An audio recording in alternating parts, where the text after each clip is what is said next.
Green Hell's medical system is no joke, and while many other survival games brush over the system, Green Hell pulls no punches. That's one of the things I truly enjoy about Green Hell is that it merges its medical system with its survival, and the two systems are not separate. It's not like the medical system is an annoying inconvenience compared to actually playing the game and its survival difficulties. Well, I'm going to correct you on one thing. The medical system in Green Hell is extremely annoying in the beginning. When you first get started, it is a huge pain just because there's so many things that can kill you or harm you or hurt you. And there's so many different ways to treat them. It doesn't continue to be annoying, in my opinion, once you start to get used to it and you kind of learn what you have to do. But in the beginning, it's pretty rough. But yeah, it's not separate from the survival. It doesn't feel like it's a separate system. While you're surviving, while you're trying to find food, and while you're trying to build shelters, you're finding the things that you need for the medical system and for treatment of these different diseases and these different ailments that can beset you, and these different creatures that can harm you. And as you're finding them and picking them or chopping them down, they're getting added to your notebook. So you actually gain information while you're working on the survival aspects of the game. Yeah, because Green Hell is all about self discovery and actually exploring the environment. What's crazy, I'm glad you say it's self discovery because you guys played survival mode a lot. And I played story mode a lot when I wasn't playing with y'all because I was curious to find out if the story mode would kind of walk you through the medical system more than the survival mode. Because in survival mode, you're just kind of thrown in and it's like, here, figure it out. The story mode is a little more handholdy, but basically, like medical system wise, it's kind of like these are the plants you need for a bandage, and tobacco's used for venom, and that's it. That's basically the only things it gives you in the beginning about the medical system. The rest you kind of have to just figure it out through trial and error.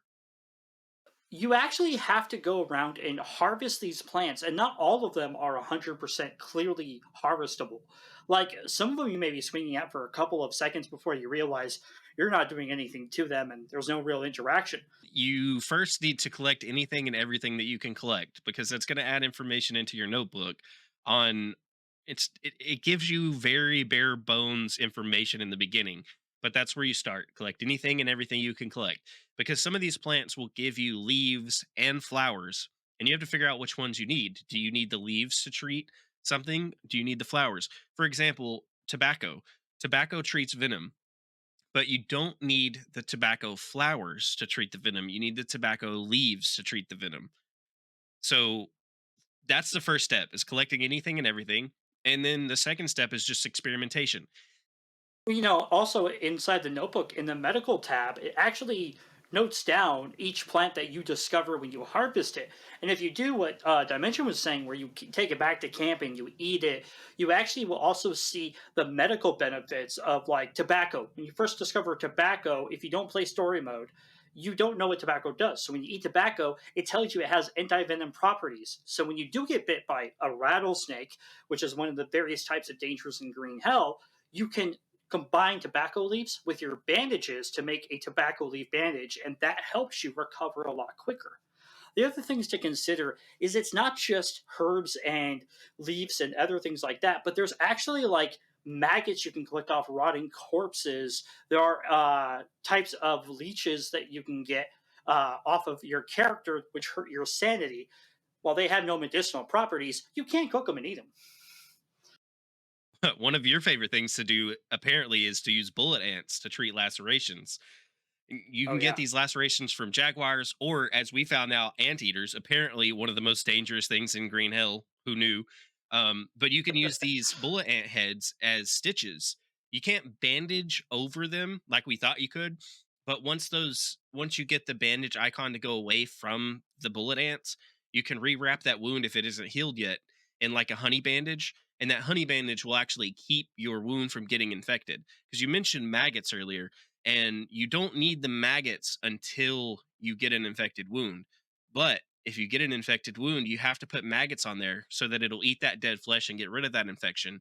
Or that infection is not only going to bring down your sanity, but it's also going to slowly bring down your health. Eventually, you're going to get a fever and your health is going to drop more.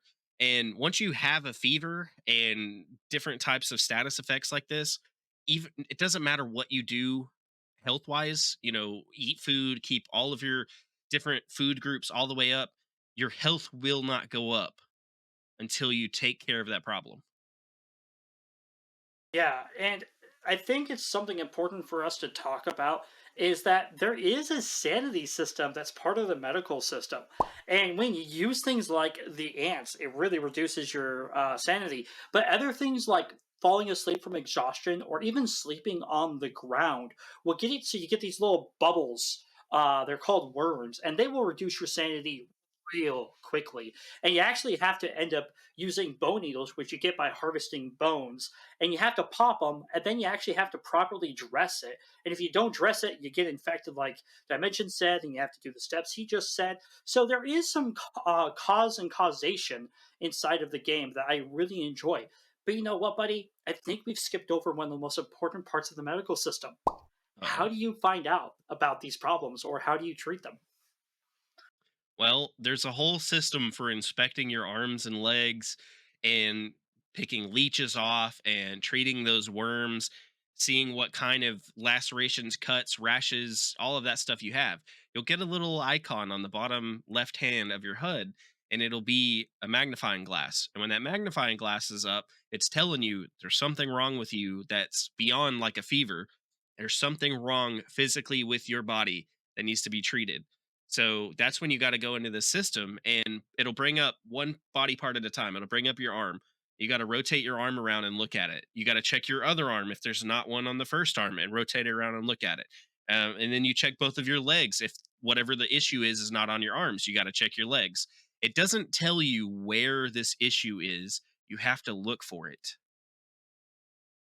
And I think that's one of the things that makes Green Hell completely separate from other survival games. It really is in a world of its own because the medical system is kind of, well, intuitive and enjoyable. Like, I really feel like I actually have to embrace the medical system and not in a bad way to enjoy Green Hell survival. And I was playing on one of the harder modes, and you definitely have to make sure that you're listening for those rattlesnakes and some other survival problems. Like even when you fight a tribal, one spear thrust may not be the end of you when it comes to damage from it, but that laceration could easily get infected, and you have a lot of issues if you don't tend to it right away. But that's what makes the game so much fun. It's extremely overwhelming in the beginning. It is way more. I thought it was way more than what it actually is when I first started playing Green Hill. And it didn't turn me away from the game, but it made me feel like I was never going to learn how to survive in Green Hill because there's felt like so much to the medical system. But the more I played and the more I learned and the more I experimented, the more I realized there is a lot to the medical system, but a lot of it does the same things just on different levels. And it's meant for you to experiment and find the better treatment for this or that. It's also meant for you to have different options to treat a various array of these issues and have access to what you need to treat these things in different areas. You're not required to have, I think the only thing you're specifically required to have one specific thing of is the bandage plants. I think Yeah. everything else has at least one other item that you can pick up that's a little bit different.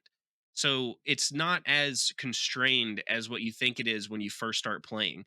And it's not as overwhelming actually once you start to learn um, how to survive and what you need to survive. Yeah, and my last part of this is that the game is also just as hard when it comes to the medical system when you're playing with others too. There have been multiple times I was playing with Dimension as well as like our other co-host Yarla Goats, and we were all trying to help each other survive infections, worms. Hey, do you have bone needles? Hey, do you have tobacco? Hey, do you have bandages? Like in multiplayer, it doesn't become a cakewalk. And actually, I will point out that as a cakewalk goes, well, the medical system in the very beginning is kind of hard. As you progress your base over time, it becomes easier. But don't think that the medical system is done with you. it becomes problematic when you start exploring the map and the jungle more because you only have so many limited inventory space and you can only take so many medical supplies with you. Of course, larger groups you can take some, but the problem still arises, just like I said, when we had with base, we were all asking each other for supplies and had to stop multiple times to take care of each other's wounds or other problems. And the first time you think that you have everything figured out and you think you have faced every danger in Green Hill, it's going to throw something else at you. Well, folks, thank you very much for joining us and talking about Green Hell's medical system, a survival element that both me and Dimension truly enjoy in the game. And thank you very much for watching this podcast. Join me in welcoming Dimension 119 for being here. Check out his Twitch link below. And also join me in thanking producer Red Falcon in the background for making sure everything runs smoothly and making sure I don't curse too much. Thank you all for coming. Ta-ta for now. Bye.